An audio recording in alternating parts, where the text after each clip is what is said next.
Pues nuestro Valle del Cauca, nuestro paraíso de todos, sí que es una potencia deportiva, Vico, Maya. Estamos listos para darle toda la fuerza a los deportistas que nos representan.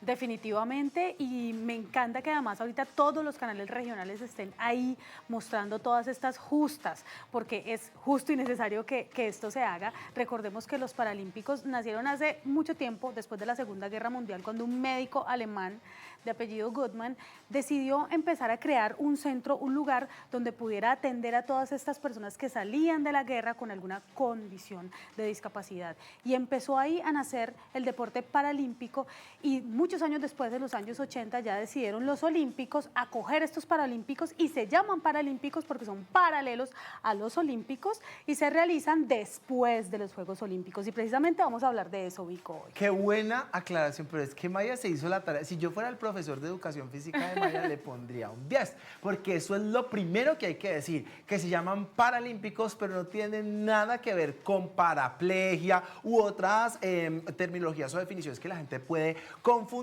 Pues nosotros, siendo sinceros con ustedes televidentes, tenemos el mismo conocimiento que ustedes, muy poco, pero afortunadamente existen personas como nuestro compañero Fernando Aguirre, que viene directamente desde el Comité Paralímpico en Colombia para contarnos acerca de estas justas, las generalidades que debemos saber y de hablar de dos deportes en los que él se ha destacado en su historia como tal en el Comité Paralímpico, y le damos la buena energía a Fer. Buena energía, Fer. Buena energía, bienvenido. ¿Y cómo allá? ¿Cómo están? Gracias. Bueno, Fernando, es muy importante en este ejercicio, así como en los Juegos Olímpicos, pues los canales como Telepacífico y los canales nacionales e internacionales se preocuparon por educar a las personas en los deportes, en la reglamentación, en los tipos de espacios en los que se desarrollaban los Juegos Olímpicos, pues también en los Paralímpicos. En esto sí que, porque hay una connotación que tiene unos toques diferentes y que según lo que hemos investigado, hay algunas cosas que tienen similitud. Hablemos de esto. ¿En qué se diferencian los Juegos Paralímpicos de los Juegos Olímpicos? Claramente sabemos que los competidores pues tienen algunas limitaciones frente a, pero en cuanto a escenarios se vuelven a adecuar, funcionan con reglas diferentes. ¿Cómo funcionan?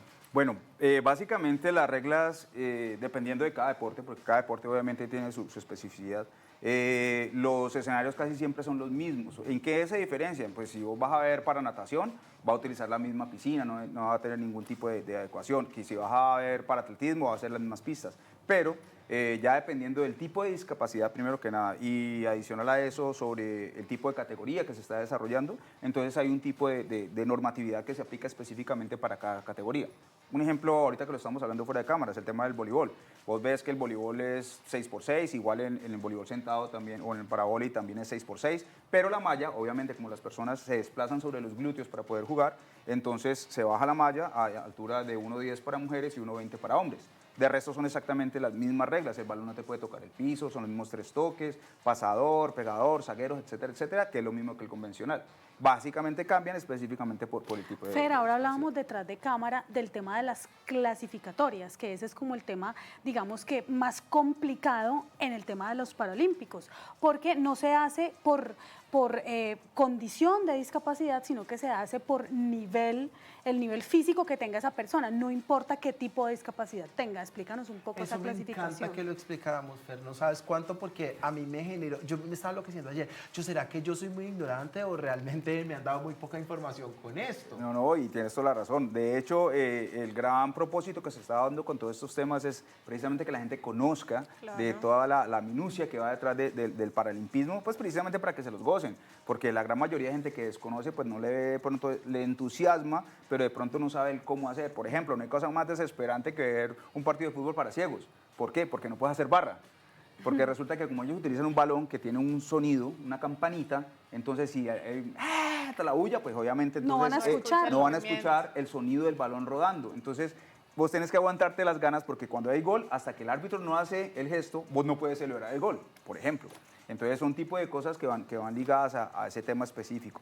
Pero sí, tenés razón, el tema de la categorización tiene que ver específicamente con el tipo de discapacidad, precisamente para que todos los deportistas tengan una equidad en cuanto a con quién voy a competir. Entonces, si yo soy un paraatleta, perdón, soy un nadador, en el caso mío que cuando participé en paranatación yo era un S6, pues yo tenía que competir contra otros S6, no contra una persona que fuera, por ejemplo, un amputado. Que sí Excúsame podía. la ignorancia, ¿qué es este 6? S6 son las categorías de paranatación desde S1 hasta S8. Ok. Entonces, dependiendo del tipo de discapacidad, entonces vas igualmente categorizado. Entonces, por ejemplo, si vas a participar una persona como yo, paraplegia con un trauma raquimedular a nivel T11, T12, toracolumbar, pues no puedo participar contra una persona que sea amputada unilateral, porque entonces va a tener un miembro con el cual pueda poder hacer desplazamiento, entonces me va a llevar ventaja. O si voy a participar, en mi caso, contra una persona que tenga una lesión cervical, entonces no va a poderse mover tanto como yo que sí tengo control de tronco y tengo fuerza en mi tren superior. Entonces, básicamente es buscar la equidad entre todos los competidores. Pues, para Claro, de acuerdo a la condición de cada uno. Exacto. Hay algo que me parece muy poderoso, Fer, y va muy alineado a lo que nos contaba Maya de cómo nace en sí este tipo de encuentros deportivos, y es que definitivamente ustedes, los competidores de los Paralímpicos, nos demuestran y son un ejemplo de resiliencia, de disciplina, de dedicación, de decir, bueno, la vida me puso en esta condición, pero hay más allá. Y valen más mis capacidades que mis discapacidades. Total. ¿Cómo es ese ejercicio de reconocerse en sí capaz de vincularse a un deporte, dar todo lo mejor de sí e incluso convertirse en la gloria de todo un país en un evento tan importante como este a nivel mundial? Mira, acabas de tocar 3 temas que son súper importantes. El primero es el tema de reconocimiento de uno mismo. O sea, no he visto un solo entrenador en ninguno de los deportes en los que he pasado que me vaya a decir, es que porque vos usas silla de ruedas o porque tenés discapacidad. No, o sea, vos haces en natación, yo hacía los mismos 4.500 metros que cualquier otro convencional. Que me podía demorar media hora más es otra cosa diferente. Claro. Pero te quedan los mismos 4.500. Que vos ves a atletas de altísimo rendimiento, no sé, un caso Erika Castaño o un Mauricio Valencia, son unos monstruos, son buenísimos, son gente que trabaja y vive para el deporte. Entonces, gente que se levanta a las 6 de la mañana a entrenar hasta las 9, va a hacer después preparación física 2 horas, va a entrenar por la tarde, gente que vive para el deporte. Entonces, es un tema muy chévere porque vos estás buscando que son referentes. De hecho, es muy interesante que muchos de los deportistas de alto rendimiento, no solamente para las personas con discapacidad, sino también para las personas convencionales, se vuelven referentes en cuanto a cómo manejan su vida después de haber adquirido una discapacidad, o en el caso de aquellos congénitos que han vivido toda su vida con su discapacidad, y eso no los limita para ser unas grandes estrellas en el deporte.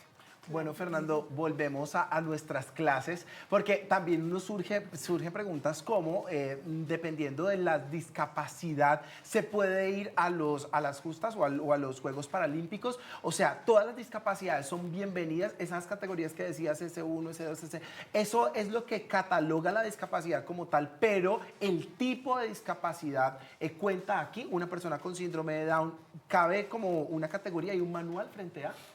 Sí, a nivel, seamos realistas, en este momento hay un movimiento paralelo que trabaja solamente con las personas con discapacidad cognitiva, que son las Olimpiadas para ellos específicamente, e igual manera con los sordolímpicos, que también tienen otro tipo de competencias específicas. Y el resto de discapacidades nos sumimos, tanto la física como la visual, nos sumimos en el Paralímpico de verano. Pero no es ni siquiera porque tengamos que diferenciarnos o que vamos a hacer algún tipo de inequidad, sino simple y llanamente que vos puedas competir contra tus pares. Claro. Entonces, un caso que fue muy Que sonado. estén en Igualdad de condiciones. nivel de Claro, miren, oportunidades. lo que pasó ahorita en Olímpicos, las 2 deportistas de boxeo que dijeron, no, es que este man es un man, yo no voy no, eso no tiene nada que ver. O sea, la idea era que fuera una equidad, precisamente porque ellas se sentían que no estaban compitiendo en las mismas condiciones, Sí. y la idea es esa, si lo que estamos hablando ahorita, yo no voy a competir contra alguien que sea amputado, pues porque me va a llevar ventaja, tengo que competir contra alguien que también sea usuario de silla de ruedas. O Pues parapléjico. justamente por esto que dices, nos hacen, Fernando, nuestros televidentes una pregunta, y es, ¿los Juegos Paralímpicos tienen todos los deportes? Todas las categorías de deportes, o sea, esgrima, natación, boxeo, pesas. ¿Son que es los muy mismos de los importante. Olímpicos o Todos cambian? tienen, y de hecho tenemos unos más. Ah. Porque, por ejemplo, ¿Hay bocha, más que los olímpicos? bocha es un Claro. deporte exclusivamente Sí. del paralimpismo, que lo practican personas que tienen lesiones bastante altas a nivel de discapacidad física, y en algunos casos también parálisis cerebral. Entonces, bocha es un deporte exclusivamente, por ejemplo, del paralimpismo. Entonces, es Que interesante son los porque... mismos y un poquito Hay, más hay incluso más. Hablemos puntualmente de los deportes que tú has practicado, como el voleibol y la esgrima. Muchísimos años estuviste haciendo voleibol, cuéntanos un poco en qué consiste, cuál es la diferencia entre el voleibol que vemos y en los Paralímpicos, cómo se ha visto el voleibol y cómo se ha visto Colombia destacado, o no hay voleibol en los Paralímpicos. Sí, claro. De hecho, en Colombia, el gran representante en su momento, quienes fueron los que impulsaron el movimiento, fueron los heridos en combate de las Fuerzas Armadas. Ellos fueron los que nos trajeron el voleibol sentado a Colombia. Aquí en el Valle, de hecho, en la tercera brigada fue donde se empezó el proceso. Lo empezamos creo que hace 10, 12 años. Y fueron los que fueron la base de la selección Valle en su momento también, que ya se pasaron al voleibol, a clubes privados. Las reglas son básicamente las mismas. ¿Qué diferencia? En la cancha se recorta 1 metro por cada uno de los cuadrados, porque obviamente se juega sentado, por eso es el nombre de voleibol sentado o parabole, porque entonces vos te sentás, te desplazas sobre tus glúteos para poder hacer los desplazamientos recorridos, pero de resto son exactamente. ¿Y una persona que no tenga condición de discapacidad puede sentarse y practicarlo con usted? De hecho, eso es lo que acabas de decir es súper interesante. No solamente en voleibol sentado, en muchos deportes. Es muy normal que los entrenadores de convencional pongan a las personas, a los deportistas convencionales, a competir contra los paralímpicos. ¿Por qué? Porque los paralímpicos somos mucho más técnicos. Voy a dar 2 ejemplos específicos. El de voleibol sentado. Nosotros nos poníamos de sparring contra la selección Valle Juvenil porque eran pelados que tenían muchísima movilidad, pero que mientras vos vas ascendiendo en el desarrollo de tu vida deportiva, por el simple desarrollo normal, vas perdiendo un poquito la técnica, que es la base de todos los deportes. Sí. Entonces, te obligan a que como ya no tenés la facilidad de tu desplazamiento, sino que tienes que ser mucho más técnico para el tema del voleo, del antebrazo, del remate, entonces te ponen a jugar contra personas que sí son súper técnicas y tienen que recuperar nuevamente eso. Pasa también con la paraesgrima. Algunos entrenadores de aquí de la selección Valle convencional, pasa mucho con nosotros que colocan a jóvenes que son selección Valle de esgrima, a enfrentarse con nosotros con nuestras reglas. Pero pues para las justas no se puede, para aclarar la pregunta. Sí. Es para las justas, hay que, no sé si se presenta la condición médica por escrito o cómo comprueban que la discapacidad existe. Básicamente es lo mismo que cualquier, igual que en el olímpico. Vos vas a una junta médica donde tienes que decir que estás apto para. Lo mismo, nosotros también tenemos que cumplir algunos prerequisitos para poder participar en cada una de las justas, ¿me entendés? Entonces, por ejemplo, te tienen que revisar, si vos sos un S6, en el caso mío, tienen que ver, realmente miremos si este man sí es realmente una persona con discapacidad, entonces uno tiene que constatar, puedes llevar todos los dictámenes médicos, las radiografías, etcétera, que digan que realmente lo sos. Fer, entremos al mundo entonces para esgrima, que es uno de los deportes que has practicado. De hecho, yo te conocí ahí, yo no sé, ¿hace cuánto tiempo haces para esgrima? 6 años. Hace Fuimos fundadores. 6 años te conozco. ¿Se dice esgrima en silla de ruedas o para esgrima? Para esgrima. O sea, casi para todos los deportes se queda mucho más sencillo. Es atletismo para atletismo. Natación para natación.